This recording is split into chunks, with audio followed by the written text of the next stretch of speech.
Hey, what's up, everybody? Make sure you like, comment, and subscribe, and follow us for more Third and Long content.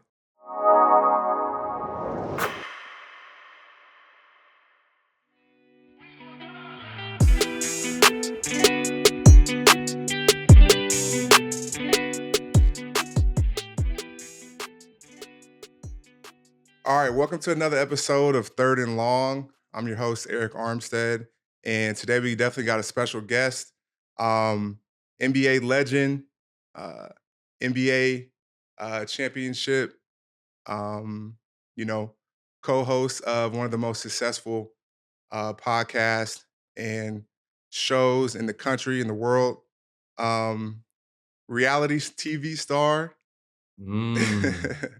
um, the star of a new show coming out called The Barnes Bunch. One of my good friends, known him dang near my entire life, Matt For real, Barnes. right? Eric, man, I appreciate that. I wouldn't go as far as NBA legend, but I definitely had some fun in the NBA. But yeah, man, thank you for having me. And first and foremost, man, congratulations. It's, as you speak to, we really almost know each other our whole life. I've known you since you were like 6 years Yeah. old? Since you were like a little boy. And people don't know, like, they used to be around all the time because, your pops trained me. So you were rebounding for us, running around the gym. So it's been crazy to see you as like a little kid Mm-hmm. to a grown-ass man who is successful not only on the field but off the field, and just signed a nice new deal, man, and then obviously hopping in the podcast space. So, man, congratulations to you for all that. No, I appreciate that. Yeah, definitely. I know when this episode drops, people are gonna be like, "Dang, how does Matt and Eric know each other?" Obviously, Right, both from right. Sacramento, Mhm. but our connection definitely goes way Deep. farther in and deeper than just that. And you've had a big impact on my life, and even jumping into this podcast space, you were a person that I talked to, and really you set an example for a lot of us athletes to follow, which we'll get into later. But just talking about our background a little more, man. Like Matt said, you know me since I was a little kid. Just growing up around you, growing up in the gym with my dad, being at all you guys' training sessions, and I seen a lot, and I feel like this position I'm in my life now, playing in the NFL, living out my dreams, was a big part of being around you guys as a kid, and seeing what hard work could do for you, seeing what making sacrifice can do. And that dream was always attainable for me because I was around you guys. So definitely want to start the show by showing much gratitude and appreciation for you Yeah, and appreciate everything you've that. done for my life. No doubt, man, and obviously I'm humbled by that. I appreciate that, but shoot, I owe that to your dad. Your dad was one of those rare people who really genuinely cared. Gus was in a dirty game of agents and trainers and all this. Like, Gus was a breath of fresh air because he literally cared about everybody out there. And he wasn't some big time agent for NBA guys. They had the harder grind. Him and Bill, they were guys that are fringe guys or overseas guys. And I actually started my career obviously with going to be like maybe the beginning of high school. Your dad used to have those runs out at Salvation Army when I was like 14 years old, and I'd go out there and play with the grown men, and he would give me some gas money to get there because we didn't really have no money at the time. But again, he would give you the shirt off his back. And, I always knew that you and your brothers and sisters would turn out as solid. Not only, all you guys are great athletes and great in your own individual ways, but just good people because your mom and dad are such good people, and they raised you guys the right way. But, to kind of get to your point, you did have kind of an upper hand, kind of how I feel my twins have the upper hand. Like, you were right there for the journey. Like, you saw the grind, you saw the blood, sweat, and tears. You were in there rebounding for us. You were watching. So it kind of gave you a like, okay, if I'm going to try to get here, these guys are D1 college league. Like, this is kind of what you had to start understanding that work ethic was like. So I definitely think you got kind of a peek at the test early, and you implemented your own way and made it work. But a lot of people don't know you were nice on the hoop court too. You had a little hoop game too, and football is what ended up you making a career out of. But you could hoop as well. Nah, yeah, I was all right. I did my thing a little bit. Definitely, I had no choice. I was around you guys my whole life, and so if I didn't turn out to be somewhat good, that would have been an Right. issue. But we got a video we're gonna pull up, and I Uh-oh. dig into the archives and found this, and so I want you to react That's to this. dope. They're gonna pull up a video for you and just react to it. Alright. Check it out. That's you right there with the ball. Okay. That's you right there with the ball dribbling, about to shoot. Uh-huh. Phil Ritchie's guarding Okay. you, and then look at that kid on the baseline. Oh, that was you.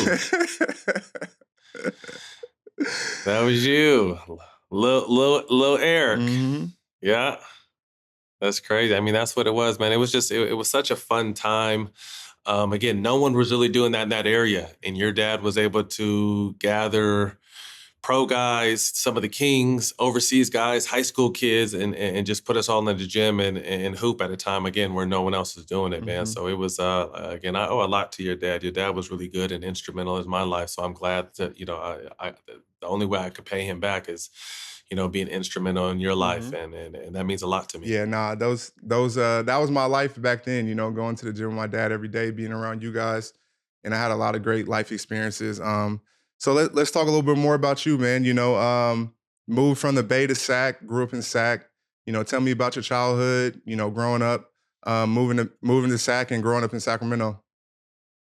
Yeah, it was different, man. My dad was a provider and provide by any means necessary. So I'm the oldest of three. So my dad would work a 9 to 5 as a butcher or a 12 to 9 as a butcher, and then once you get off, you'd be in the streets hustling to make ends meet. So my dad was to do whatever it took to provide for our family. My mom was kind of the stay at home mom that kind of took care of us. So being in San Jose slash Bay, it was very diverse and cultured. And, my dad got into some stuff and we had to end up leaving San Jose Mhm, and moving to Sacramento. And although I moved to a similar neighborhood, maybe a little step up neighborhood wise, there was still diversity in my neighborhood.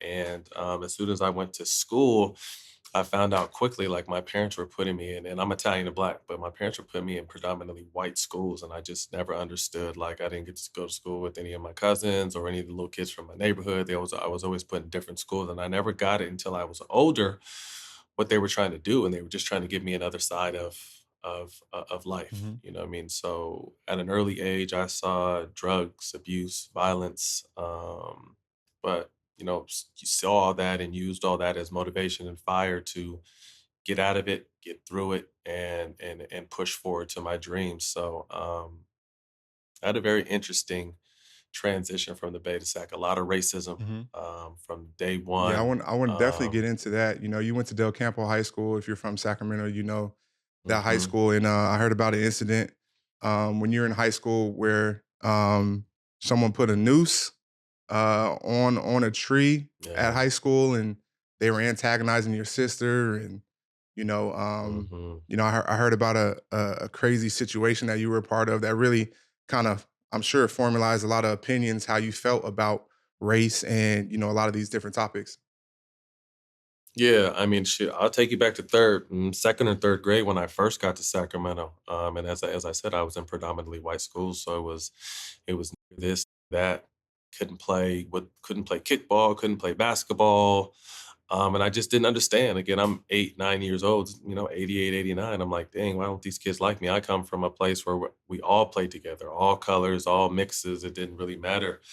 So I'm 8, 9 years old. I'm kind of heartbroken, and my mom is consoling me, but my dad on the flip side, he's like, nah, like that. If they call you, you can fight them. So I'm hearing this from my dad at 8 or 9 years old, and I'm like, okay. So, they would do it and I would fight him and then I'd get in trouble and they would suspend me and my dad would cuss the principal out. Mhm, Like if you're with protecting my son and not allowing this to happen, he wouldn't have to put his hands on these kids like that. mhm, You know what I mean? So I had to do that maybe 3, 4, 5 times until my mom started coming to work at the school just to make sure that I wasn't being racially yeah, harassed. And then once we kind of got through that, I was cool. I still have friends from the third and fourth grade, but I think I had to fight my way to acceptance. And then they allowed me to start playing all the sports and I excelled in sports. And that's how kind of I started making friends in Sacramento. mhm, So from there, it was pretty cool. Had a great time. Loved high school until the situation you mentioned, where I'm about 2 or 3 months away from going to UCLA my senior year, and This kid had been harassing my sister, calling her, bothering her and her girlfriends. One day he did it again, and I guess he spit in her hair, and she came to see me in between the periods crying, and her and a couple of her girlfriends, and the guy that did it, I think he was a junior, she was a sophomore, I was a senior. The guy that did it walked by, and I just did what any big brother would do. Mhm. I took care of this kid and beat him down. So we end up going to the principal's office. We're trying to explain what's going on. My sister still has a spit in her hair. I'm explaining going on, and the school didn't believe me. The principal didn't believe me. Vice principal didn't believe me. This kid wasn't raised that way. His dad's a prominent lawyer in Sacramento. Mm. It's like pretty much like I'm lying. So to this day, that's why I've never given no money back to Del Campo, because they didn't have my back when I needed them Mhm. the most. But so I get suspended for a week. I think halfway through my suspension, middle of the week, Wednesday, Thursday, my high school's vandalized by the KKK. Burned down a bathroom, hung a mannequin on that noose you were talking about, my football jersey on it that said "died." Broke windows, swastikas everywhere. Must die. Like, it was crazy. Made national news. The NAACP came to SAC and held it down for me. And we had like security guards walking us to class for like a month after Mm. that. And then they put a green light on my head. So I had to move neighborhood. They were trying to kill me. So it was crazy and really hurt me because I had such a good time in high school. But the reason why I don't fuck with Del Campo, really, I'm kind of starting to, because it's been a while, but they just didn't have my back when like these people tried to literally kill me. I'm 17 years old for protecting my sister. Mhm. And Del Campo didn't believe me and have my back at that time. So I faced a lot. And at that point, Eric, at 17, although I'm very proud to be Italian and Black, I realized that the world looked at me as a Black man. Yeah. And it kind of shaped who I was, what I'm about, what I stand on, what I speak on, and how I just approach the world. Nah, for sure. And that situation is even harder, being biracial and, you got your mom's white and your family and like I'm, we're all human beings at the end of the day, and so dealing Mhm. with that is crazy. I dealt with some situations in that area in Sacramento, nothing to the lawns along the lines of that, but definitely some racial profiling stuff. But all in all, Sacramento is, I love being from there and love growing up there. But these issues that we deal with as a society, they're everywhere. Yeah. Even though we love where we're from and there's a lot of positives, to it, there's also a lot of downsides to wherever you're at. And you think you're in California or Sacramento, but this isn't down south or where you would hear these type of stories, but it happens everywhere. Yeah, definitely, and I think you hit it on the head. I still love Sacramento. Mhm. I get back as much as I can. It didn't damper my childhood, but it was a part of my childhood. That was Mhm. tough. Yeah.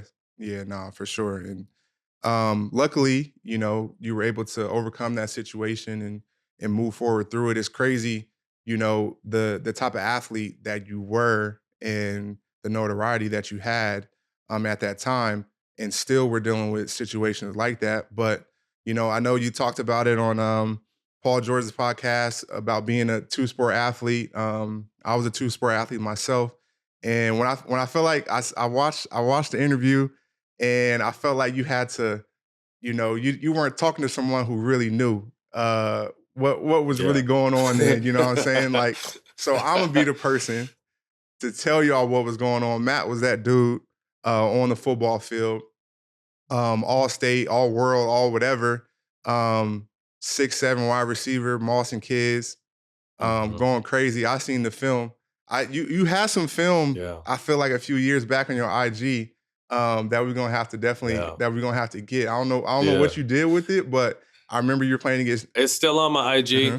but Eric, not to cut you off, you know what is crazy, bro? I'm literally moving out of my Hmm. house right down the street, and I was there right before I came out to hustle back to the new house. And I'm digging. I'm in the laundry room, and we're cleaning out the top cupboards, and I found two VHS tapes. I don't even know, Okay. some of you guys might not even know what those are, but that's what we used to record stuff on. And my girl immediately's like, "Oh my god, you can transfer those over to Yeah. DVD." And it was the game that I broke the section record for touchdowns against El Camino, and then I think the game again, it might have been a game against Jesuit.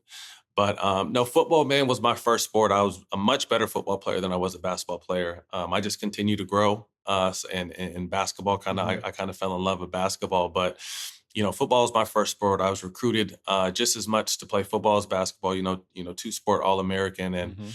I just chose basketball. I felt for longevity. Mhm. And, obviously, Eric, you're at the top of the mountain here. And I don't ever like to disrespect because I know hard it is to even start climbing this Yeah. professional mountain. But I felt like if I would have made football my number one priority, I definitely could have made the NFL and made a splash. But I just don't know how long it would have lasted because, 6'8" receivers back in my time, the early 2000s, they weren't protected like they are now. It Mhm. was open season, and I got a lot of area you can hit. So, but not a day passes, man, where I mean, obviously Sunday is, Sunday ticket. I'm on the red zone, I'm watching every single game, but I love, love, love, love football. Yeah. And that's why, I felt so special when you made it. And then you went to my team on top of Yeah. that. Because I've always been a Niner fan. I'm like, yo, like little bro is on the Niners doing his thing. They're going to Super Bowls and all this kind of shit. So it was really kind of like a dope full circle moment for someone that kind of watched you as like an older brother and kind of helped you, Mhm. grow up a little bit to see, your success as well. Yeah, no, that was crazy. I remember you were coming to a lot of our playoff games and supporting, and that was a cool experience for me too. Like being able to make people who helped me along the way and make people who knew me as a little kid like make them proud. So those were definitely special moments for Yeah. me. And I think this football basketball conversation is definitely interesting. Being a two-sport athlete, myself, and I was kind of the flip reverse of you in the sense that I had some basketball offers and I could have hooped at the next level, but my football recruiting was much crazier, and I played a little bit. Mhm. I was on the team. I would say I didn't play. I played one game, got me a little bucket, and then I retired after that at Oregon. But I was on the team at Oregon, playing both football and basketball. Then I decided to focus on football. Dope. But I think it's an interesting conversation because, I feel like football players want to be hoopers. Hoopers think they can play football. Athletes and entertainers. I Yeah. mean, entertainers think that they want to be athletes, and all athletes want to be rappers. And it's an interesting like Yeah. conversation. And so I got a question for you. Like, who do you think, if it was like get some football players, put them in the NFL right now, or get some basketball players, put them in the NBA right now. Who do you think would have more Mm. success? Because we've seen people try to make this transition. Some went terrible. Your homie Draymond Green tried to play in college, and Mhm. Mhm. I see, but we seen it. It didn't look It didn't good. look good, but we seen it be successful. Nate Robinson was Yeah. crazy in Yeah. football. He could have played in the NFL for Mhm. sure. Was a Mhm. great NBA player. Um, Donovan McNabb, he hooped at Syracuse and was Charlie Charlie Ward, the Ward. Heisman Trophy winner. Charlie Ward was cold at both. Yeah. Charlie Ward could do anything. Mhm. So I think it's Yeah. an interesting conversation. What do you feel if you threw some NFL players on the court versus you threw some NBA players on the field? Who would have more success right now? I would only say, and again, I'm a football player at heart. I always talk as a football player, but I haven't seen a football player outside of Charlie Ward crossover and do it on the highest level. And I could be mistaken. There could be other guys. Mhm. But on the flip side, you have seen a handful of and for a while there was a wave and it came right after me, would piss me off because it probably would have encouraged me to stay in football. But those Antonio Mhm. Gates, guys that played college basketball that didn't necessarily play football, then came over and shit, he's a Hall of Famer. And there's a few more guys in that window. Yeah. Graham Yeah. Jimmy from Graham. the Saints, Mhm. Jimmy Graham. There's a couple guys in that side, but again, I don't take away any like, and I say everything with all due respect. I mean, to make it professional in anything, I mean, you're part of the 1%. Mhm. But NFL and NBA is just different. Yeah. You know what I mean? And you know that because you're someone who's played Yeah. both. So I would probably say you would see more success on a as a basketball player trying to play football, and then a football player trying to play Yeah. basketball. I would agree for sure in terms of, just like career wise, like if you had the time. But like if there was like a game tomorrow or a game next week, I think like basketball players could get on at least get on a floor And, basketball is more of a free flowing game. And, they could keep up a little bit. Whereas like I feel like the learning curve is a little bigger for football. Like if an NBA player jumped in the NFL, they wouldn't even know where to line up. They don't know what a formation is. Oh, It's no. just a lot more No. structure around it.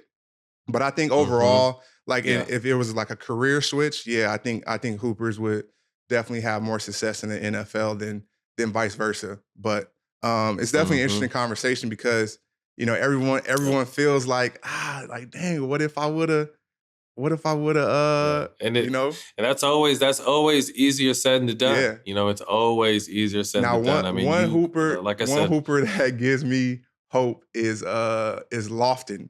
The kid who played for the Grizzlies. I think he's on the Jazz hey, now. he's tough, I'm bro. like I'm He's like, tough. dang, Kenny Lofton Kenny Jr. Lofton Jr. When I see him, I'm like, dang, I might have should have really hooped. He's nice. I like him. He hasn't really found his footing yet, and I hope he does. But he kind of reminds me of like my former teammate Zebo, Hmm. like a light skinned For Zebo. sure. You know what I mean? Just skilled, not very athletic, strong, but really Yeah. skilled. So I hope he has a chance to land on his feet because I really like his game. Nah, that's what's up. So you play both, and then you end up at UCLA, and I definitely want to talk about how you got to UCLA and your experience there. But I want to just preface it with this story. UCLA was my first offer ever. They offered Oh, me. I hadn't even played varsity football yet. They offered me my freshman going into sophomore year. And so they wow. always have like that being my first offer, it always has like a special place. And UCLA is a amazing school as well too. But quick story talking about being a two-sport athlete. My greatest day as an athlete, um, I feel like my greatest day, most memorable day of my life in terms of athleticism was the day I went to the UCLA football camp and the USC basketball camp in the same day. And Okay, you pulled a Dion, huh? bro, I went to the UCLA football camp in the morning. I'm doing drills. We get to the one-on-ones, and this kid from Fresno, this offensive lineman calls me out. And I'm like, I look at my dad, I'm like, bro, this What year are I'm you? this How this old are is my you? so this is my sophomore going into junior year. My sophomore going into Okay. junior year. So I'm at the UCLA football camp going through drills. And like this kid, he kind of like, he talking to me a little bit, but he kind of like sizing me up all day. And I'm like, bro, kind of acting weird. So we get we get to one-on-ones, and he's an offensive lineman from Fresno. And I'm lined up. I'm lined up at a three technique. And he run out there and say, "Yeah, I got left guard." I look at my dad like this, Oh, like you were sweet. like I was sweet. I'm like, bro, he calling me out, dad. And then his dad over there had the camera, so I'm like, oh, this is Showdown. what's going on. Okay, so Right. I bull rushed him, dumped him on his head, and Ooh. I bull rushed him, dumped Ooh. him on his head, and then I left the camp right Ooh. after that rep. I said, I'm done. I did the drills, I did one rep, and I told it. What more can I What more can say? I say? I told the coaches like, yeah, I'm going to USC's basketball camp later today. I'm about to dip. So me and my dad, we walk away off UCLA's campus. He's super proud of me. Super memorable day, but it's just getting started. I go to the USC basketball camp same day. I get a little food, take a little rest.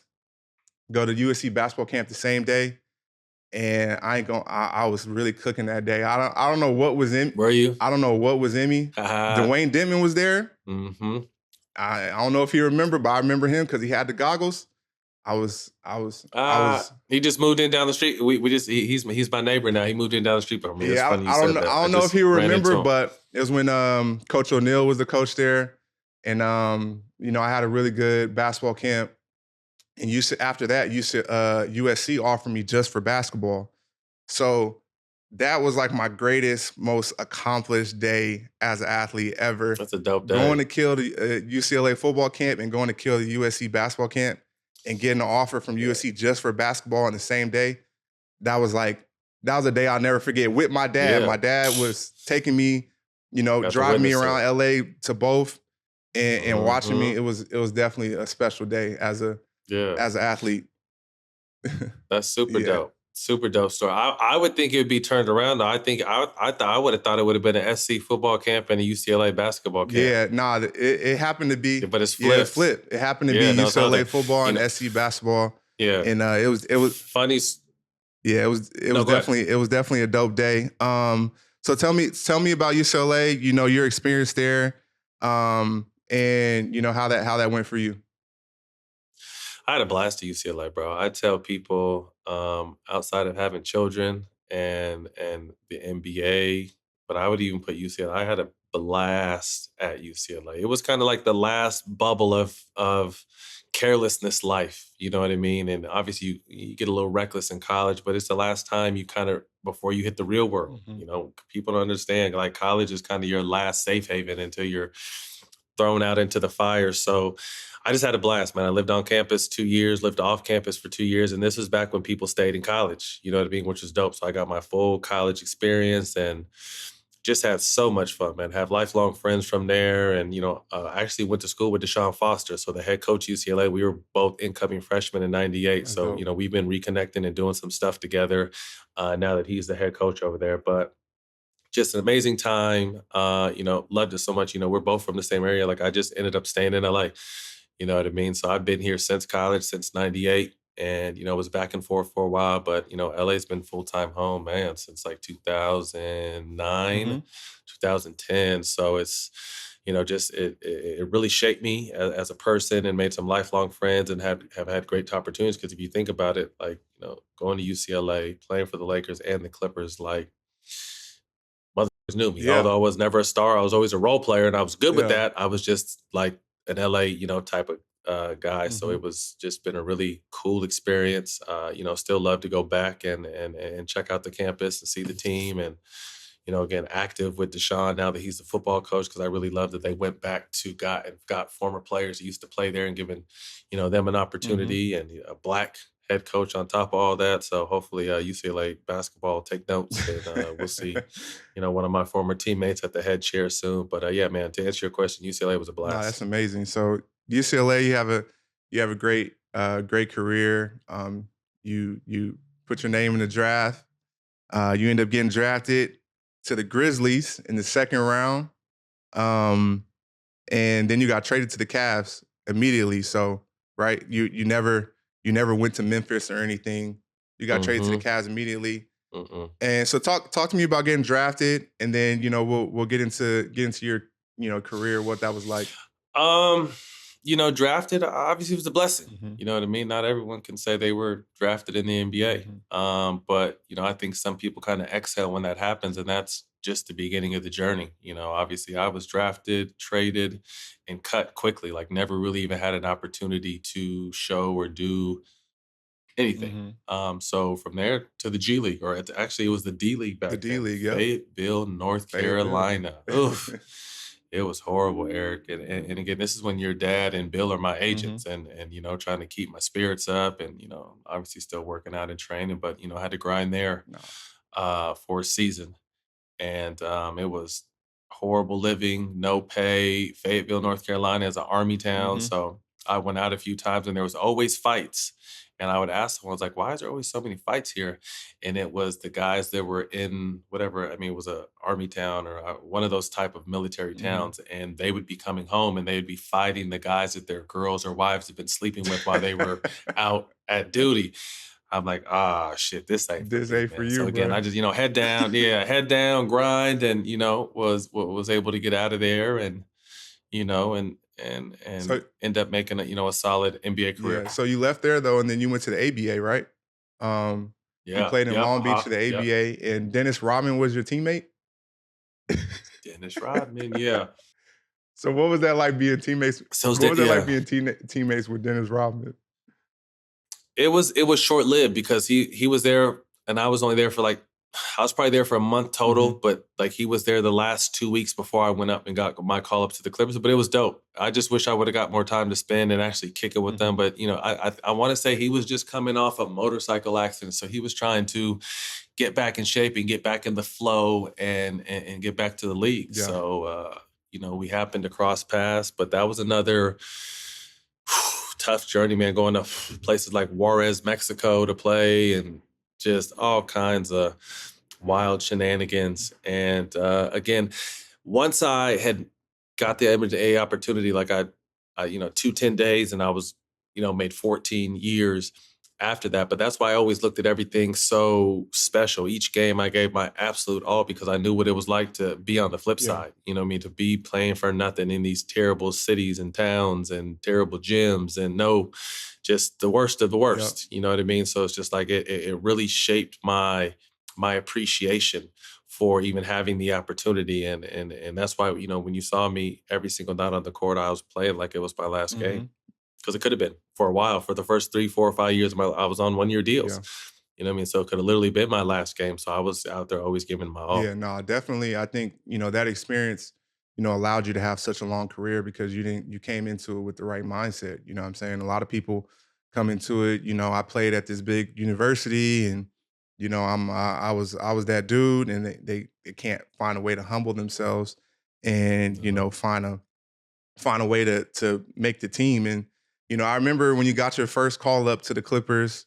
It was a celebration at our house, like it always is. Dope. When one of I when love it. one of my dads got a call up, you got your 10-day call up with the Clippers, and Mhm. those times were special for me because those when you were playing, for the Clippers, those were the times I get to stay up late. Those are the only nights I get to stay up late and That's watch your dope. games. And I remember like there was Yeah. some old school announcer who used to do you guys games on like Fox Sports West or something. And I just remember like his voice staying up with my dad late, watching you play, watching you ball. And like that was like a huge memory for me, like in my childhood was watching your games when you were on the Clippers. And so you get your call up to the Clippers, then you know you then you get now you signed to the Kings, which the whole town and city went crazy. And in your first game, your debut game, you had 17-9.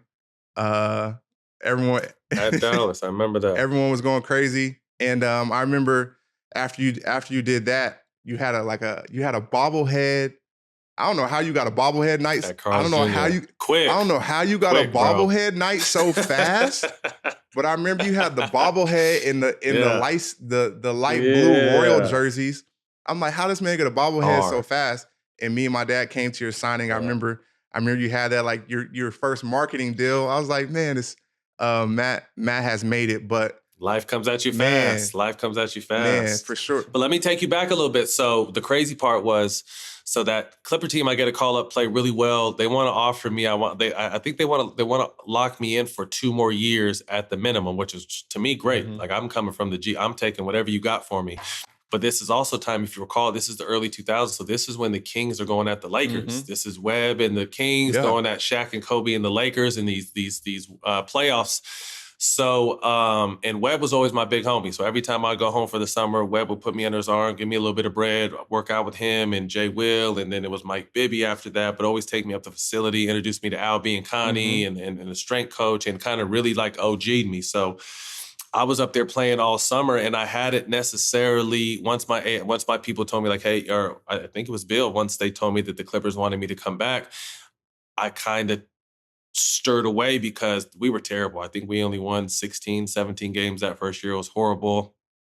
I was a little homesick. And then, who doesn't want to play for their hometown team? Hmm. So, I go in there and work out all summer and play really well. Rick Adelman, the coach at the time, sees me and offers me, an opportunity to come to training camp and make this team. And I went in there, I did that. And it was for that first 6 months, it was dope. Hmm. But this was kind of tailing towards the end of those Kings runs. Webb's just coming off a knee injury and all this kind of stuff. So I remember like it was yesterday, like I always think like, what if I would have took that 2-year deal with the Clippers? Because once I went to that Sacramento thing, it started my merry-go-round of Yeah. teams. I played well for Sac. In the minutes I was backing up Peja Stojakovic Hmm. at the time, but I wasn't playing a ton of minutes. But when I got in, I was very effective.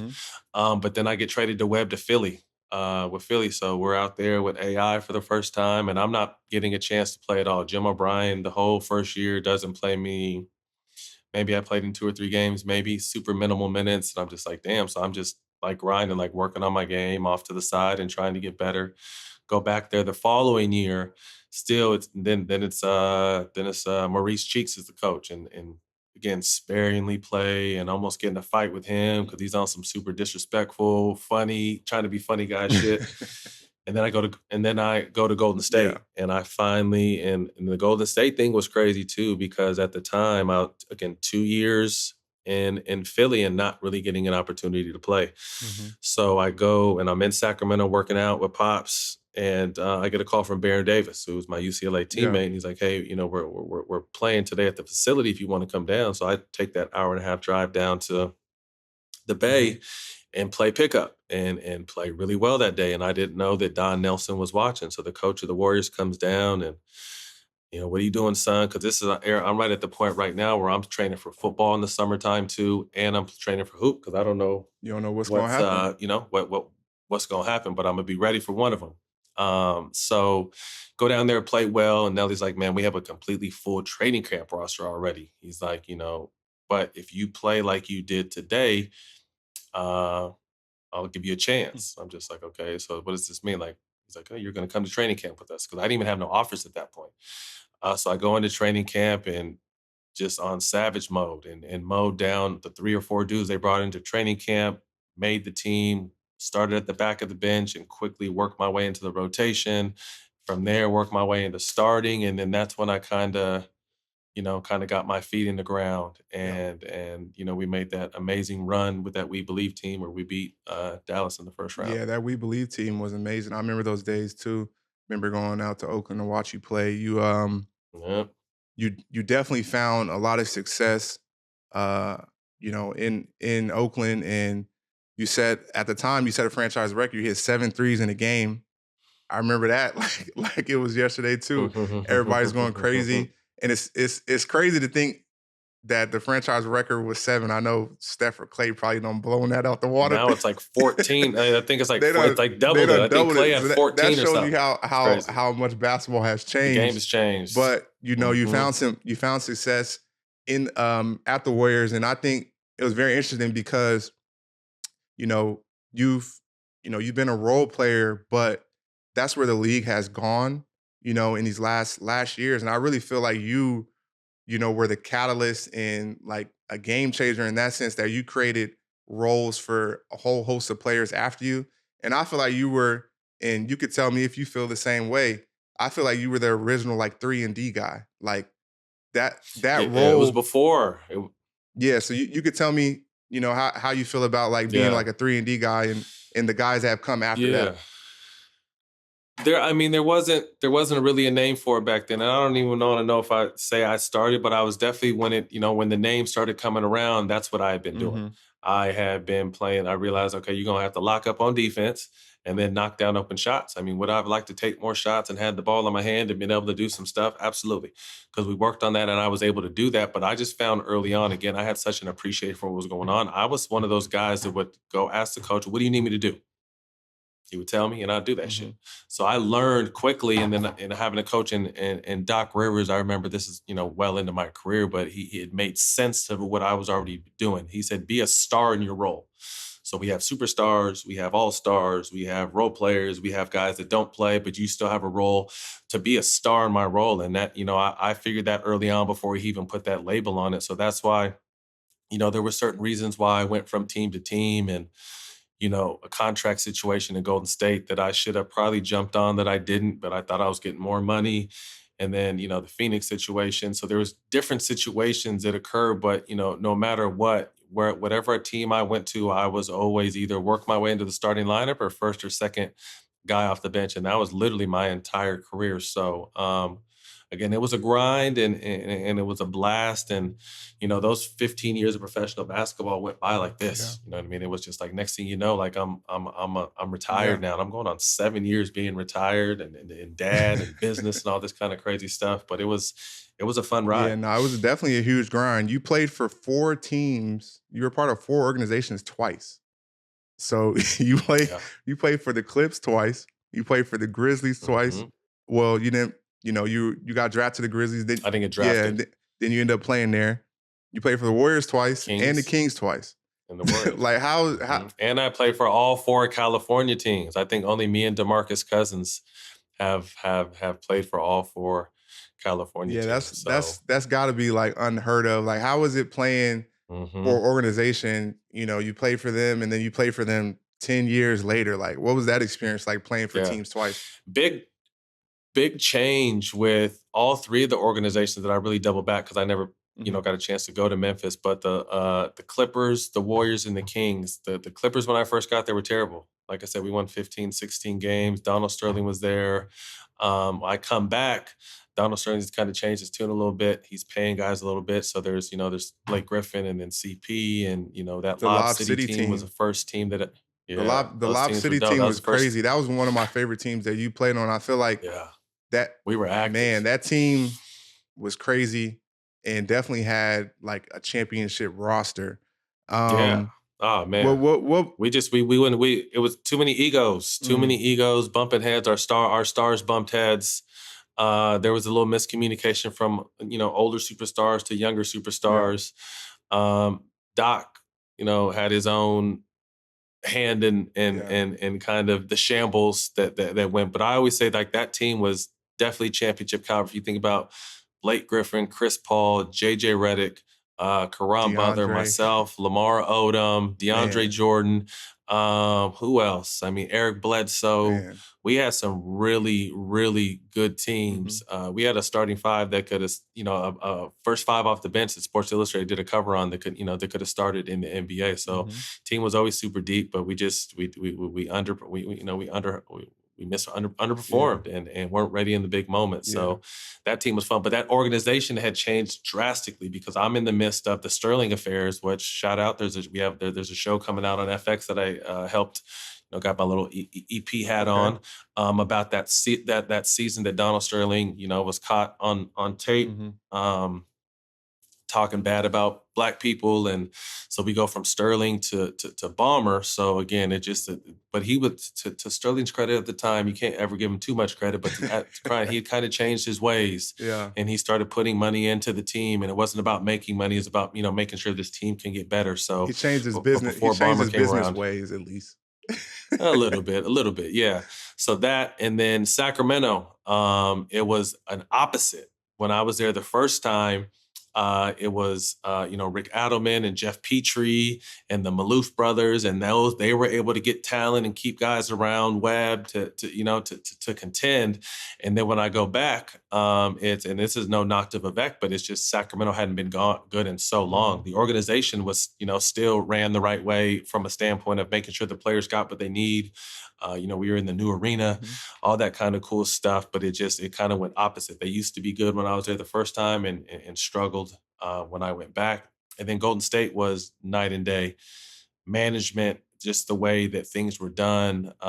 When I went back the second time and called it a career after that 2017 championship team, like I'd never been on an organization that just the attention to detail that you literally just had to be a player, and they took care of your family, they took care of your tickets, they just allowed you to focus. When we were in the playoffs, they would charter a whole big old plane to bring your family. They could jump on, so you don't have to worry about getting your family there. They would take care of their hotels, they would take care of the buffets, and the family can always eat, and they would take you out to dinner. Mm. So they just treated the players so right that you had no choice but to want to go out there and just hoop because, like, man. And I was telling some of the younger guys when I was there because my journey was crazy. I was like, don't take this shit for granted, man, because the rest of the league is not like what you're seeing with Golden State. And I think in the moment, probably some were like, yeah, I feel you. Yeah, And now they're looking like, damn, he he was was right. right for Yeah. real. So, Nah, definitely yeah. class organization.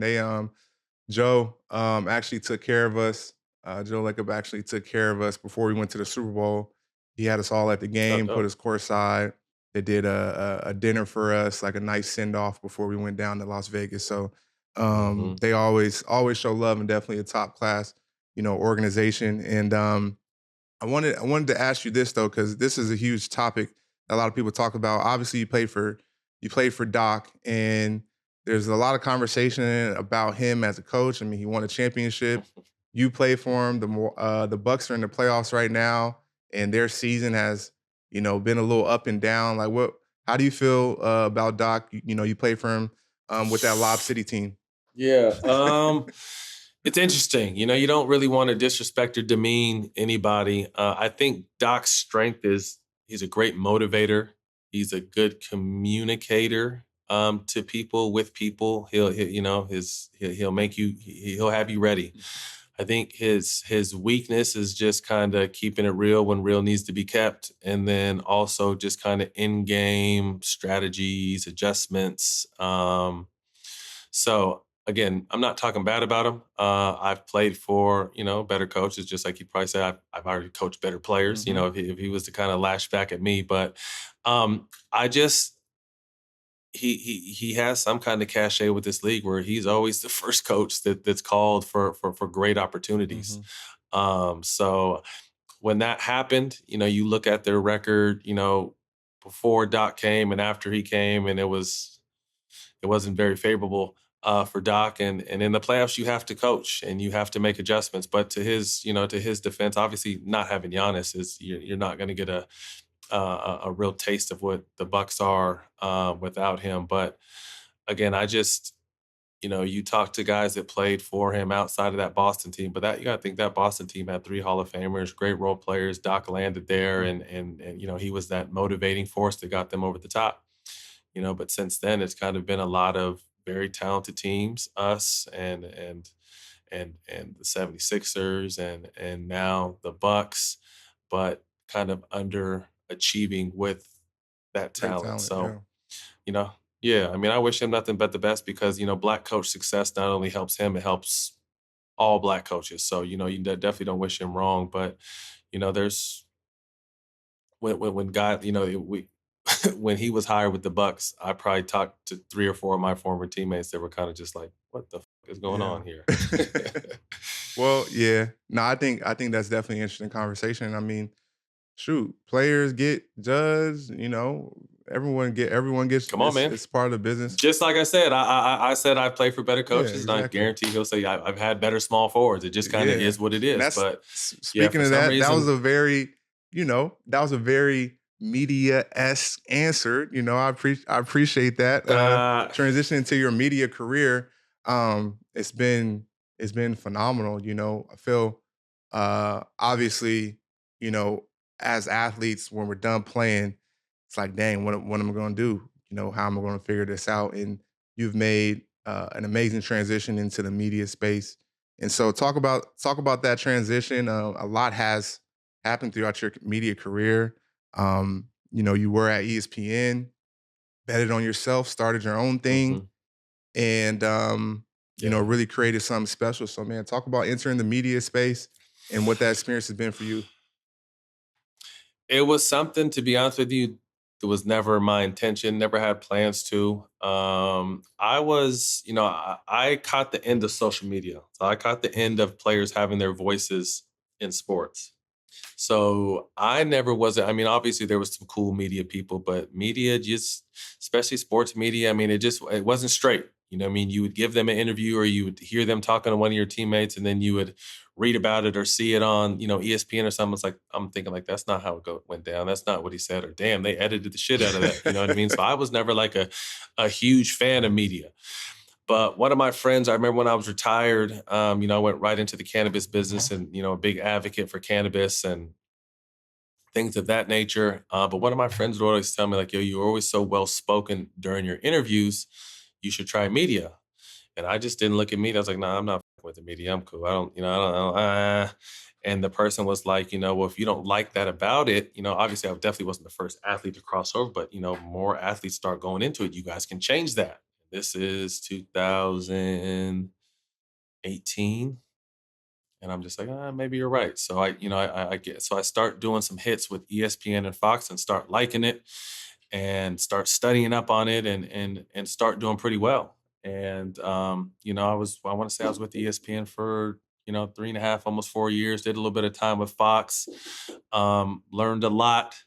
In the midst of that, started all the smoke, and that was just a pure whim. We were at my house in the Bay at the time, and me and Jack were up there watching TV, chilling, and I'm just like, let's do a podcast. And he was kind of in a similar space. We both, were just transitioning out of our previous careers, and kind of finding what was really next. And we struck gold with this situation with Showtime, and it started running. So never in the process of kind of doing what I did that I think that we would inspire so many to kind of follow suit. Because I was navigating that space, and I'm someone who, when I get into it, I got to learn it like the back of my hand, especially now, because as if I'm putting my money into it or I'm putting my name behind it, it just has to be me. And I've created a dope lane for me, and started grinding on this podcast, and in the midst of that, inspired a bunch of other guys, whether it be basketball, football, or just in general. It just kind of showing you like, hey man, anybody can kind of cross over if you got something to talk about.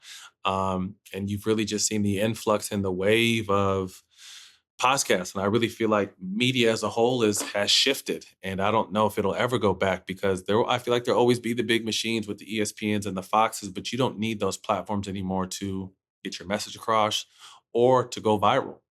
So I think now, you being a player and in it, but I just think now I'm a fan. So I would rather hear, what you think about Kansas City's front line, and Mhm. never, not getting no penalties called in the playoff. You know what I mean? I'd want to hear that from you Yeah, instead of, with Stephen A. right. Smith, because you were in the trenches. So I kind of just feel like fans want to hear what the athlete has to say. And now there's athletes that can articulate their point, just like these other people who weren't athletes. So it's just been a huge kind of transition in the media. And I like to say, like, all the smoke was early on, not the first shout out, Q Rich and D Miles. I kind of feel like they were maybe at 6 months before us, but we jumped in this space and made a huge splash. And in that process, inspired a lot of people to, oh, damn, that's cool. I want to do that. And also created a safe haven for people to come tell their story. So it's been a blessing, bro. Yeah, nah, definitely super inspiring. And when you say struck gold, obviously, podcast space business wise is very, very successful. But I really think you struck gold with an opportunity to do something authentically you, be yourself and love what you do, and create a whole new lane for other people, me included. And what you're talking about in terms of wanting to come here, someone who played or had the experience, that's the idea behind my show. I love Yeah.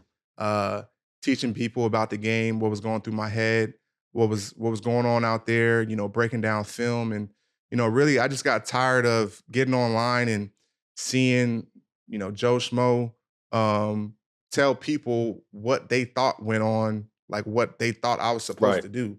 Like, you don't know what I was supposed to do out there. You ain't the dang coach. Right. So, Right. Right. Right. that's really what got me into wanting to do my show was talking about the things that I found important, not only about football but life in general, and teaching people the game and showing them that side and really what happened out there, rather than getting online and seeing people just generate content about me. I figured Right. why not let me jump in there and generate some content Yeah. about me, myself, and No. my teammates and what's going on, and be able to share people's stories and have great conversations. So I appreciate you for definitely opening up Yeah. lanes and inspiring people to like myself to jump into space. So um Yeah. No doubt for yeah, sure. got a few more. I definitely want to talk to you about your family, man. You guys are launching a new show called The Barnes Bunch on We Mm. TV. That's coming out soon, right?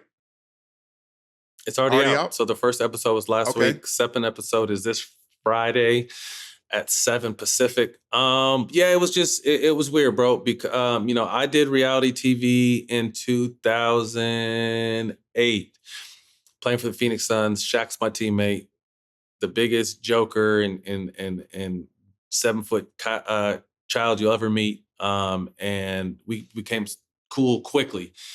And him and his wife came up with the concept, or his wife came up with the concept of basketball Mhm. wives.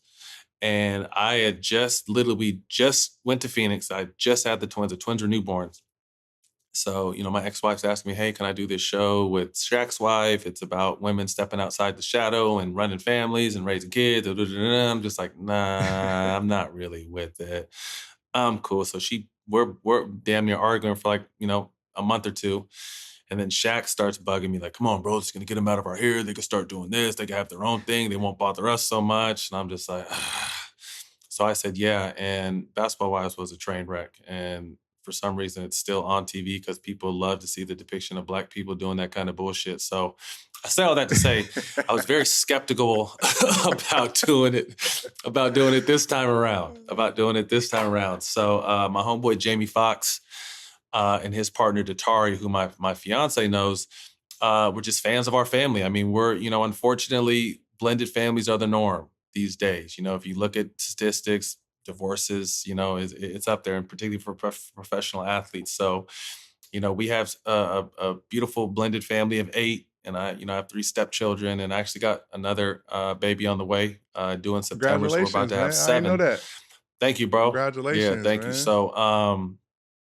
So we went and we took a chance, and I told Jamie and his team, like, this better not be no BS. So we sit down and start doing it, and once it started going, it was some BS. And I had to kind of put my foot down with the network, like, this is not.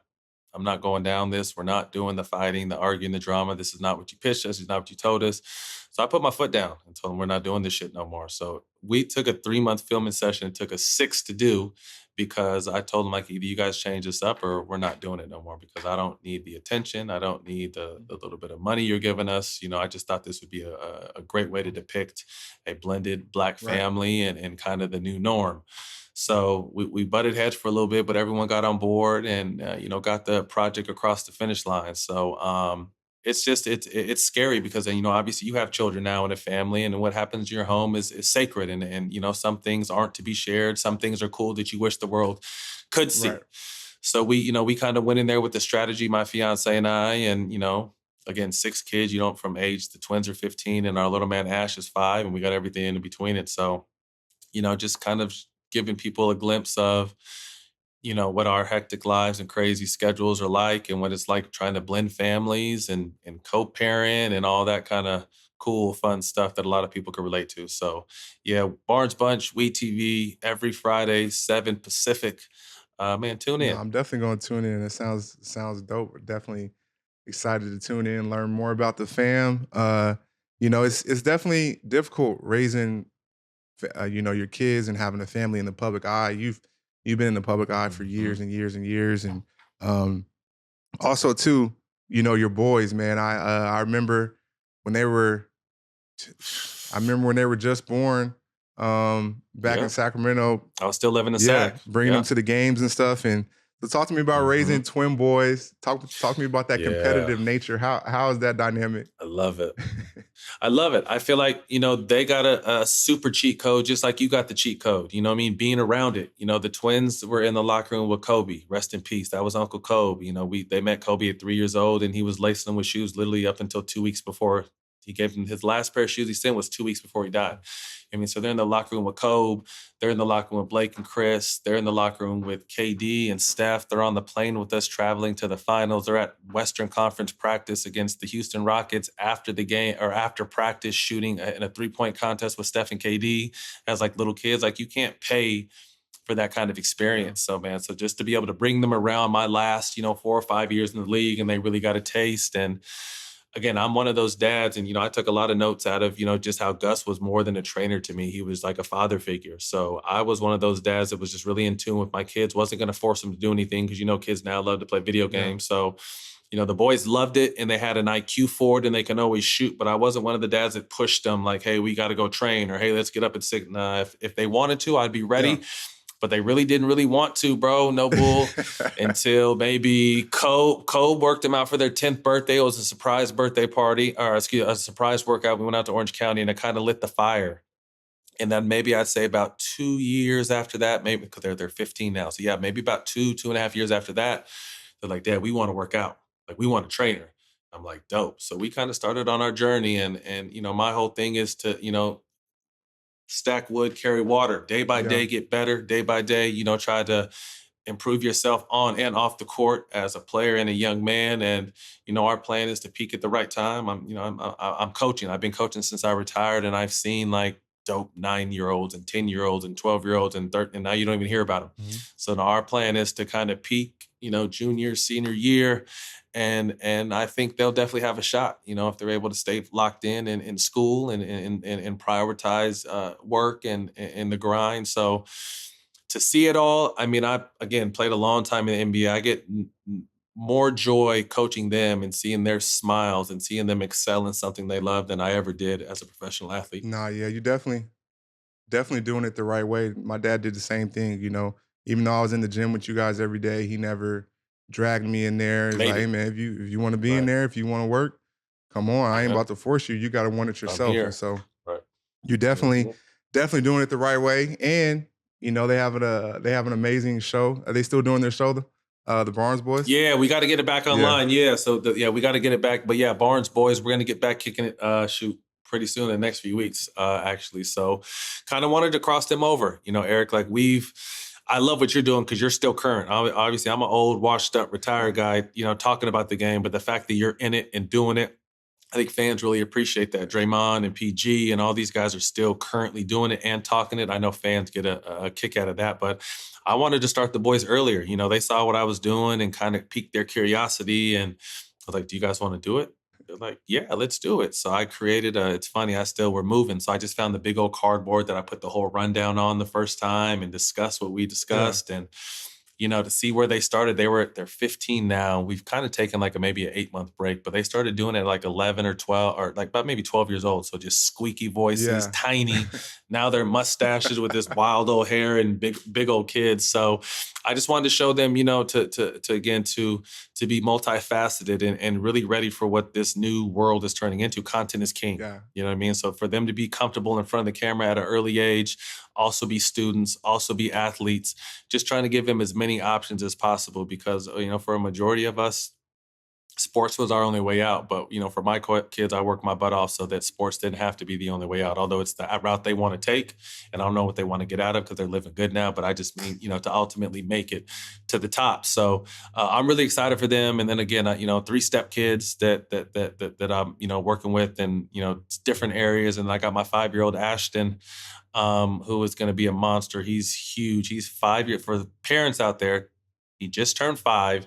He wears a size 6 shoe and he weighs 85 pounds. So any parents that have a 5-year-old, like he is a monster. He looks like Billy Madison in his TK class. So fatherhood is just, Eric, it's one of the most amazing it things is. a person could ever experience. You can speak It firsthand on is. it, and it's just been again seeing my kids excel and stuff and love stuff, and just providing a safe environment has been the biggest blessing and the biggest excitement I've ever had in my life. Also too, I feel, I've known you for an extremely long time. I've seen, you go through different situations, ups and downs, um, you know, and I've seen a lot of growth out of you as well too throughout the years. Obviously, I knew you when you were much younger, and you got a lot of wisdom now. And to see Derek Fisher coaching your boys, what has that experience been like? Going from how you guys were, your relationship in the past, and kind of the Hmm. turmoil to where that is now, where you guys can, have that a little bit more togetherness. So talk about your growth as just a person. Yeah.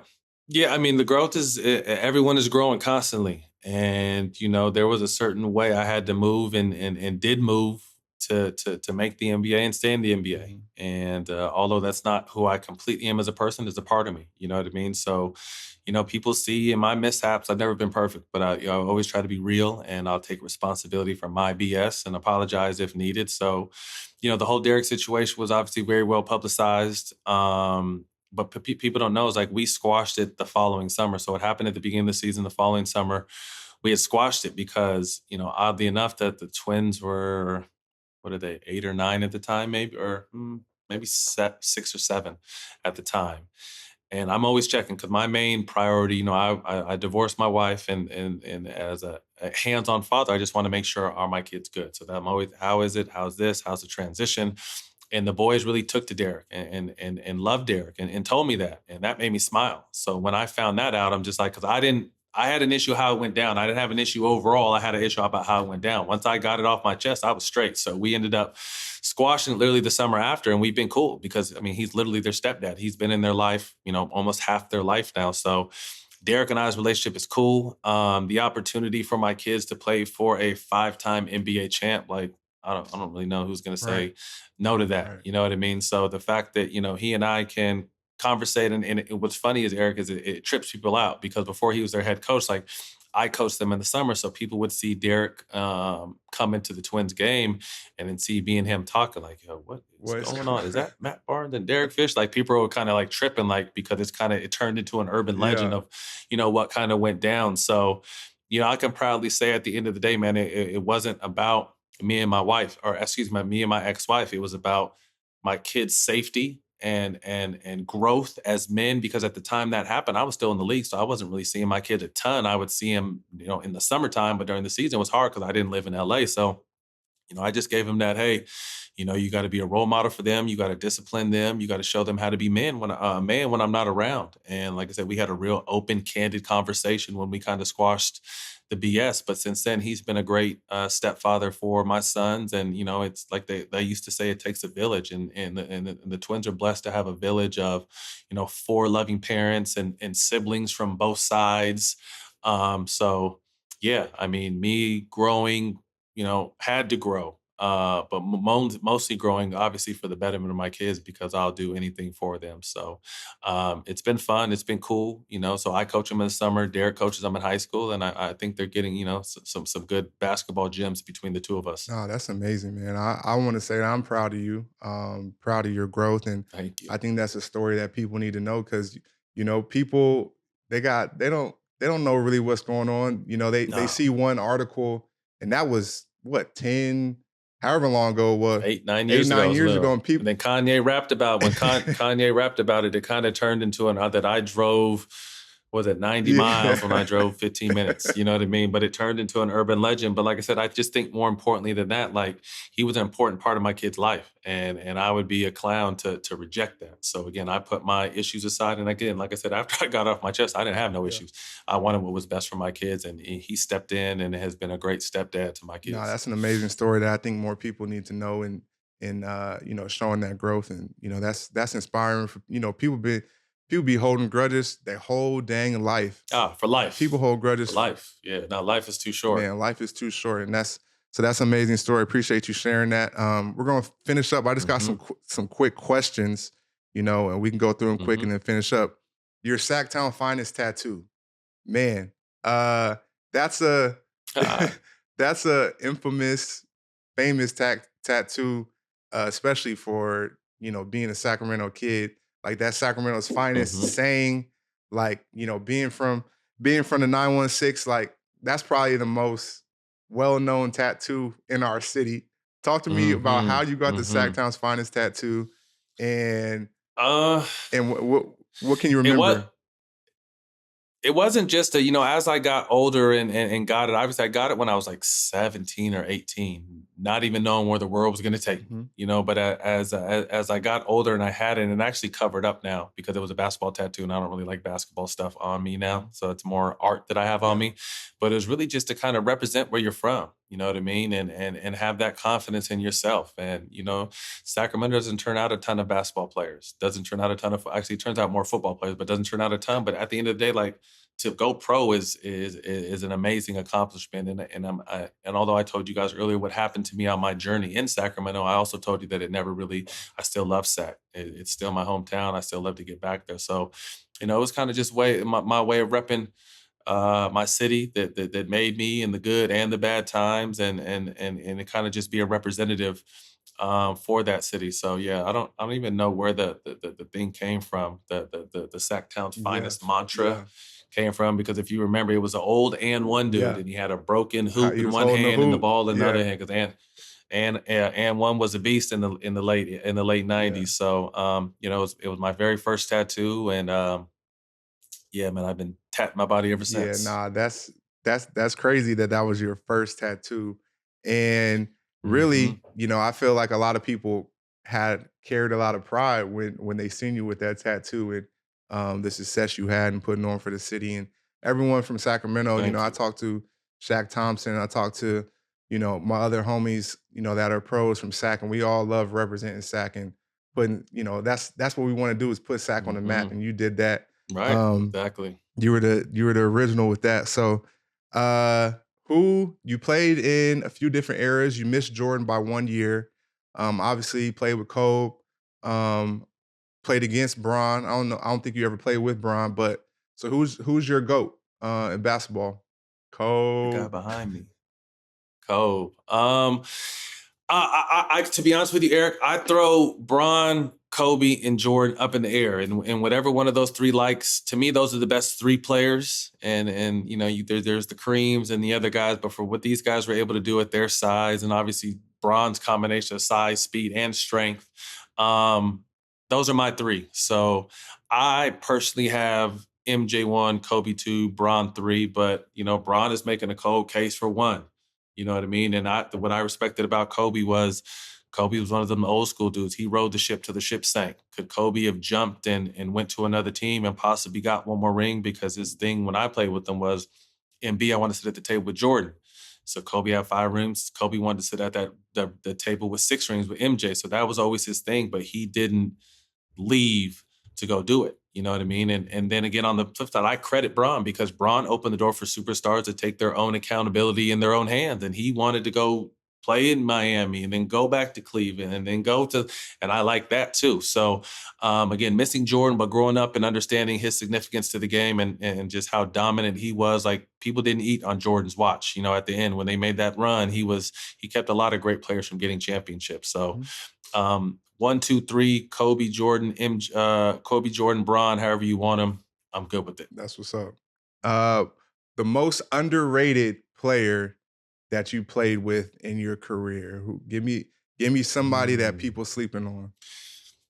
underrated two guys that I really thought had a ton of talent, ton of talent, were just really nice guys, and I wish they would have been more, excuse my language, more assholes while they played because I think that would have probably took them to another level. Was Rudy Gay, Mhm. super That's one of talented, my and favorite Jeff players of Green, all who's time, Rudy Gay. yeah, man, Rudy Gay was Yeah, cold, and he just retired. Shout out to Rudy. He was the home. We got a chance to play together yeah, a couple times. And then Jeff Green, yeah. who's father time. Although Jeff, if you hear this, you need to just cut your shit off and just make it even and give yourself a line. Stop trying to hold on to that hair. It's not helping you. But Jeff's probably in his 18th, 19th year. Can't come. You got to think he had open heart surgery at one point in his career.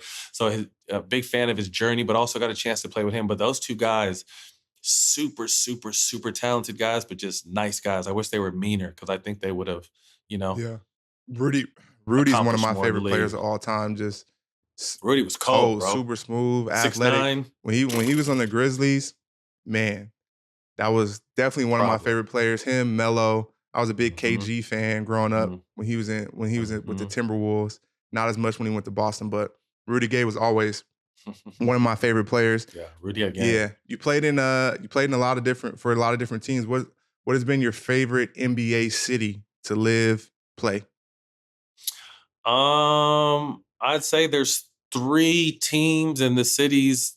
Yeah, the Lakers, Clippers, and the Okay, Warriors. And those are along with Sacramento. I mean, I just have so much love for California as a whole. But, to be able to again go to school here, play for both franchises, get a chance to play with Kobe, play with that Lob City team with the Clippers, and then, you know, make history with that first team and then be a part of the 17 run with the Warriors. Like those are like my 2 favorite cities are the Bay and okay. LA, but obviously love Sacramento to death. Nah, that's what's up.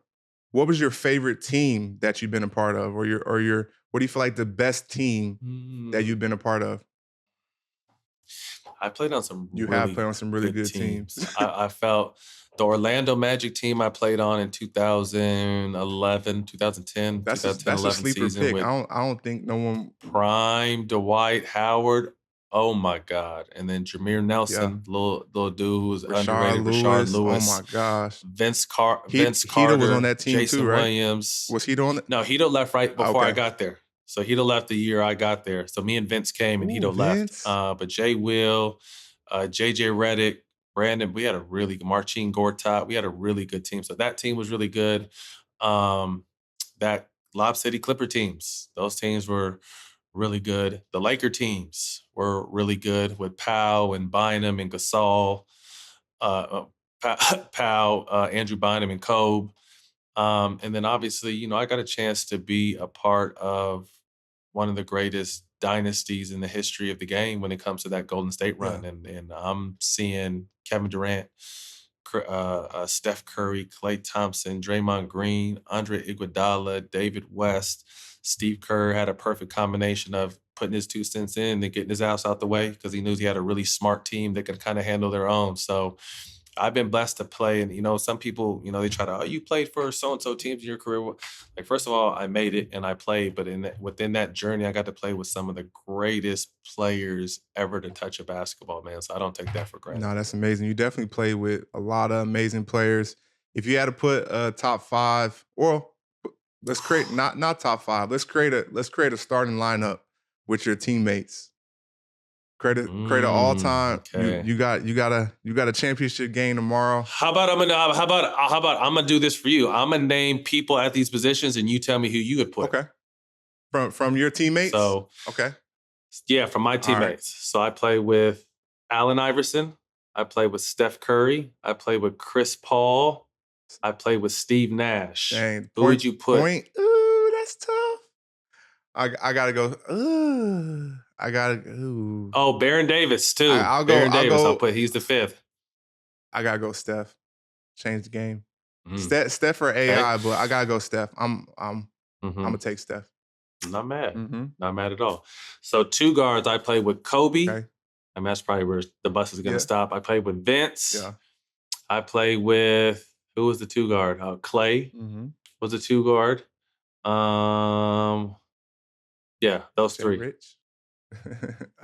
Jay Rich. Yeah. Of course, we gotta go Kobe. So we got Steph, Kobe. We starting off good. Bent. Okay. So the 3-man position, I play with KD.